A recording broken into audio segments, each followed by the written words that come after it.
Jordan brown जो US navy का veteran पकड़ा गया नेपाल के बॉर्डर के ऊपर, उसकी स्टोरी बड़ी क्यूरियस होती जा रही है।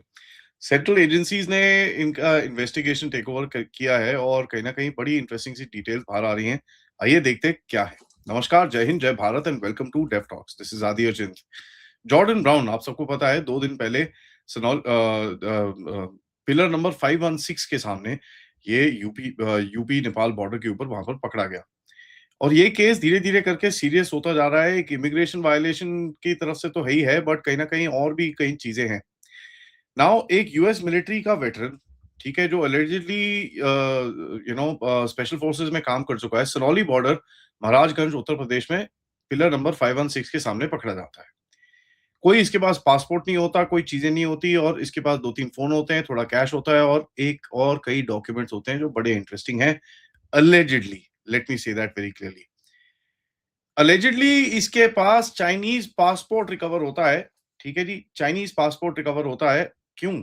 किसके लिए? कहां से? चलिए, अब देखिए, एक फंडामेंटल प्रॉब्लम आ रही है इसके इन्वेस्टिगेशन के अंदर कि इसका जो बिहेवियर है ना, वो बड़ा अजीब सा है। ठीक है, ये कहीं ना कहीं अपना बिहेवियर बड़ा हर बार ही चेंज करता है, स्टोरी चेंज कर रहा है और कहीं ना कहीं अपनी ट्रेल को मिटाने की कोशिश कर रहा है। रिपीटेडली बोल रहा है कि भैया इसका पासपोर्ट थाईलैंड के अंदर गायब हो गया था एंड उसने कोई यूएस एम्बेसी और ये सब को कांटेक्ट नहीं करा। सीधा उसने एक कोई एजेंसी कांटेक्ट करी जो अंडरग्राउंड काम करती थी और अंडरग्राउंड काम करने के बाद वो सीधा श्रीलंका पहुंचा, श्रीलंका से इंडिया पहुंचा, इंडिया से गोवा पहुंचा। उसके बाद पूरा इंडिया घूमता हुआ फिर वो नेपाल की तरफ पहुंच रहा था और नेपाल में इलीगली एंट्री करने की कोशिश कर रहा था। नाउ एक और वर्जन उसने जो दिया था कि भैया वो बाली आया था 8-10 हफ्ते पहले, उसके बाद 6 हफ्ते पहले वो गोवा में आया, उसके बाद सनौली गया और ये सब, और उसके बाद कहता है नहीं जी मेरा पासपोर्ट तो बैंगलोर में पड़ा है। ना बैंगलोर से अभी तक कोई पासपोर्ट मिला है, ठीक है जी, ना इसका कोई रूट और ये सब चीज़ों के बारे में कन्फर्मेशन आई है। देखिए, जब किसी को ड्रॉप ऑफ द रेडार करना पड़ता है, ठीक है? ड्रॉप ऑफ द रेडार करने के लिए कुछ ना कुछ ऐसी चीज़ें करनी पड़ती हैं आपको, where you lose your electronic trail. अगर आपको अपनी इलेक्ट्रॉनिक ट्रेल लूज़ करनी हो और कहीं न कहीं किसी जगह में एंट्री करनी हो किसी वजह से, तो आपको इसी तरह के काम करने पड़ते हैं वेयर आपका जो ओरिजिनल पासपोर्ट होता है उसको आपको फेंकना पड़ता है। उसके बाद एक इल्लीगल जो अंडरग्राउंड रास्ते हैं उसकी तरफ से किसी दूसरे देश में घुसना होता है, उसके बाद दूसरे देश से तीसरे देश में घुसना होता है, तीसरे से चौथे देश में घुसना होता है। तो इससे तो ये पता चल रहा है कि ये भाई कहीं न कहीं मेरे हिसाब से चाइना जाने की कोशिश कर रहा था क्या? क्योंकि चाइना का पासपोर्ट मिला है इसके पास से। और अगर ये पासपोर्ट थाईलैंड में मिला और कहीं न कहीं उसके बाद ये इधर-उधर आया तो this very clearly tells you कि अपनी ट्रेल छुपाने की कोशिश कर रहा था। He is not hiding his identity, he is hiding his trail and उसके अंदर देखिए बड़ा एक एक डिफरेंस है और ये एक डिफरेंस हमको थोड़ा बहुत समझना होगा। क्योंकि आइडेंटिटी हाइड करना अलग है, ट्रेल हाइड करना एक अलग बात है। ट्रेल हाइड करने के टाइम पे आप एंट्री एंड एग्जिट रिकॉर्ड्स को हाइड करने की कोशिश करते हो, वीजा एप्लीकेशंस को हाइड करने की कोशिश करते हो, बॉर्डर पे कोई स्कैन, इमिग्रेशन स्टैंप्स और ये सब चीजें साइड करने की कोशिश करते हो और कहीं ना कहीं अपने जो ओरिजिनल ट्रैवल डॉक्यूमेंट्स हैं उनको आप साइड में करते हो। तो that is something called hiding your trail कि आप थाईलैंड से फॉर एग्जाम्पल ये इंडिया कैसे पहुंचा इसके बारे में डिटेल्स नहीं होंगी।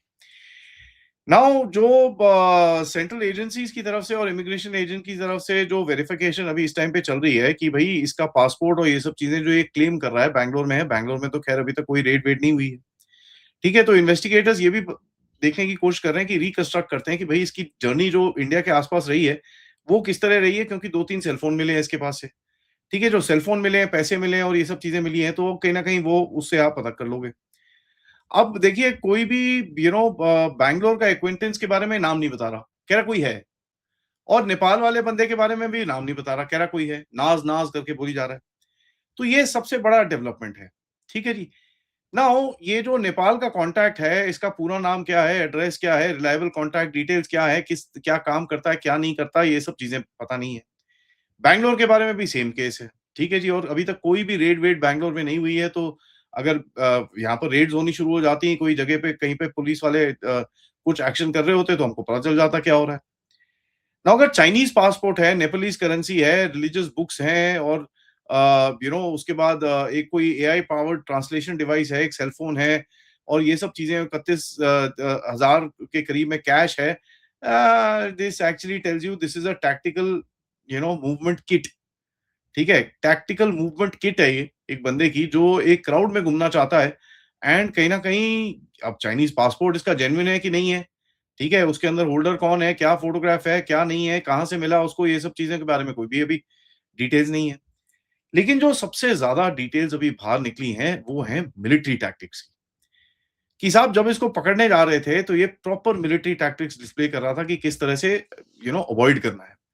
देखिए, फील्ड में छुपना, ये सब करना, ये टिपिकल मिलिट्री बिहेवियर है, जहाँ पर बेसिकली एक ट्रेनिंग के तहत इनको सिखाया जाता है कि भई अगर कहीं आप पकड़े जाओ, तो किस तरह से आपको फील्ड में छुपना है, किस तरह से कहाँ-कहाँ हाइडिंग प्लेसेस बना सकते हो, कहाँ-कहाँ आप टैक्टिकल अपने लिए रिट्रीट बना सकते हो और किस तरह से दोबारा आपको कॉन्टैक्ट करके अपना मिशन को आगे लेके जाना है। तो अगर ये स्पाई है, तो ये कहीं न कहीं से अपनी टैक्टिक्स यूज़ कर रहा था, जो उसकी ट्रेनिंग है, उसको यूज़ कर रहा था एंड कहीं न कहीं ऑब्वियसली जिन्होंने पकड़ा है इनको पूरे गाँव वाले ये वो सारे एजेंसीज़ हमारी एकदम वहाँ पर फ फँसे हुए थे। फँसा हुआ था उसके बाद निकलना बड़ा मुश्किल हो जाता है। नाउ देखिए ये जो एक और जो खबर आई है एसएसबी की तरफ से कि भई जो क्वेश्चनिंग के टाइम पे, ठीक है जी? जब ये क्वेश्चनिंग चल रही थी ये मतलब इसको ऑब्वियसली बाँधा-बूँधा नहीं था, ठीक है? उसके बाद में देखा कि आपने इसको रस्सी-रुस्सी बाँध के इसको लेके आते थे, पकड़ के लेके आते थे। उस टाइम पे बाँधा नहीं हुआ था, तो इसने फटाफट अपने एक 1-2 बंदों को धक्का-वक्का मारा एंड कहीं न कहीं ये धक्का-वक्का मारते हुए ये भागा बॉर्डर की तरफ, ठीक है जी? ये जब भागा बॉर्डर की तरफ फिर फोर्सेस गई और इसको जा पकड़ लिया। तो he was basically he new कि ये पकड़ा जाएगा और बहुत प्रॉब्लम होगी। देखिए अगर कोई कॉमन बंदा है, अगर उसको लॉ एनफोर्समेंट पकड़ लेती है, तो बोलता है चल ठीक है यार अब पकड़े गए हैं, भैंसिया क्या करना है, ठीक है जो भी है बताओ खत्म करो। अब जो बंदा 3, 4, 6 लोग आपके सामने खड़े हैं, उनके साथ ही इज़ लुकिंग कि किस तरह मैं कहाँ भाग सकता हूँ, क्या कर सकता हूँ। This is a typical behaviour of a person who is been trained in this particular aspect. ठीक है? वैसे भी स्पेशल फोर्सेस का बंदा है, तो ऑब्वियसली ये इनेट ट्रेनिंग तो रहती है कि यार if you get caught what do you do? How do you behave? How do you do all that? वो तो इनके पास ट्रेनिंग होगी। देखिए, जो एक पासपोर्ट की स्टोरी मैंने आपको बताया कि भई किस तरह से ये इसने लूज़ करा, उसके बाद किसी को बताने का कोई वो नहीं है, शौक नहीं है कि भैया मैं एम्बेसी में बता दूँ, ये कर दूँ, वो कर दूँ। मेरे को कहीं न कहीं एक और चीज़ लगता है। देखिए, कोई एक सीक्रेट रूट है, ठीक है? This is either a route into India, जहाँ पर आप इंडिया से कुछ करके बाहर निकल रहे हो, ऑप्शन 1। ऑप्शन 2 है कि भई ये एक रूट हो सकता है कि साहब आप नेपाल से चाइना की तरफ जा रहे हो, तभी आपके पास एक चाइनीज़ पासपोर्ट मिला है। तो पॉसिबिलिटीज़ काफ़ी ज़्यादा हैं। ठीक है जी, इसकी स्टोरी तो वैसे भी झूठ है, ठीक है? इतनी कॉन्ट्राडिक्टरी दिखा रहा है, क्या कर रहा है पता नहीं अभी। लेकिन ये भी हो सकता है कि इसकी स्टोरी कहीं न कहीं सही है और वो सही will also prove the fact that this guy was doing something clandestine. क्योंकि अगर ये इसने एक हिडन रूट लिया है, जो थाईलैंड से श्रीलंका आया, श्रीलंका से इंडिया आया, इंडिया से गोवा गया, फिर बैंगलोर आया, फिर नोएडा गया, फिर इधर गया, फिर उधर गया, this could be a route of ओजीडब्ल्यूज़। देखिए, मैं कि क्यों बोल रहा हूँ, ओजीडब्ल्यूज़ का ये जो नेटवर्क होता है ना, ये अंडरग्राउंड रहता है। तो इसका क्या, कहाँ से, कौन किसको, कहाँ पर हेल्प कर रहा है, किसके लिए हेल्प कर रहा है, ये चीज़ें निकालना बड़ा मुश्किल है। अनलेस एंड अंटिल इसका पूरा रूट रिट्रेस किया जाए, किस-किस के पास रहा, कहाँ रहा, बस स्टेशन में सोया था कि किसी के घर में सोया था, क्या रहा था। देखिए, जो भी कह लीजिए बैंगलोर से गोवा, गोवा से नोएडा और ये वो कोई डे टाइम की जर्नी तो है नहीं कि भैया आप 5-6 घंटे बैठे और निकल गए वहाँ पर। कहीं तो रहा होगा, कहीं कुछ करा होगा और पैसे तो हैं इसके पास 30-35 हज़ार रुपए हैं। तो ये कहीं न कहीं कुछ चीज़ दिखाता है कि there is a network which is there, it may be so. Now Goa का एक क्वेश्चन बड़ा ज़बरदस्त है कि क्योंकि देखिए फॉरेन नेशनल जो होता है, जो गोवा के अंदर वो बड़ा आराम से घुल-मिल जाता है। ठीक है जी? बहुत लोग फॉरेनर्स घूमते हैं गोवा के अंदर तो it's easy to kind of blend into the game. So Goa is normally a safe place जब ये इधर पे आते हैं it's it's quite a safe place for foreigners क्योंकि देखिए कोई कई ऐसी जगह होती हैं भारत के अंदर जहाँ पर फॉरेनर्स नहीं आते। ठीक है जी? सडनली एक फॉरेनर बंदा वहाँ पे घूमना शुरू हो जाए तो लोग बोलते हैं यार ये कौन है? कोई एक ऐसी जगह है जहाँ पर काफ़ी सारे फॉरेनर्स आते हैं, so it doesn't catch a red flag. अब पुलिस वाले करेंगे क्या? They will follow the money, ठीक है जी? इसकी फाइनेंशियल ट्रेल निकलेगी, ठीक है? कहाँ से, कैसे आया, जो अबे अच्छा ठीक है, तू आप थाईलैंड से श्रीलंका आया, आपने किसको पैसे दिए? कहाँ से लाए पैसे? ये वो सब चीज़ें जब बाहर निकलेंगी, तब जाके कुछ होगा। नाउ देखिए, I find this very weird कि इसने इतना सब कुछ बता दिया है, trying to throw off his trail. A a normal operative wouldn't have said much. उसने बोला भैया मैं आ गया यहाँ पर मेरा पासपोर्ट गुम हो गया, मैं इधर-उधर जा रहा था, मैंने सोचा नेपाल से निकल जाता हूँ, कहीं और जाता हूँ, मेरे को पता नहीं है ये नेपाल है, मुझे नहीं पता क्या हो रहा है जी, मैं तो पागल हो रखा हूँ, ये वो, तो वो सब भी चीज़ें बोल सकते हो। दूसरा देखिए एक चीज़ होती है और एक मैंने news channel by the way को ये बोलते हुए ऑलरेडी सुना है, देखिए हमारे भी न्यूज़ चैनल ना बड़े बदमाश हैं बाय द वे, कि भई पोस्ट ट्रॉमेटिक स्ट्रेस डिसऑर्डर हो सकता है इसको।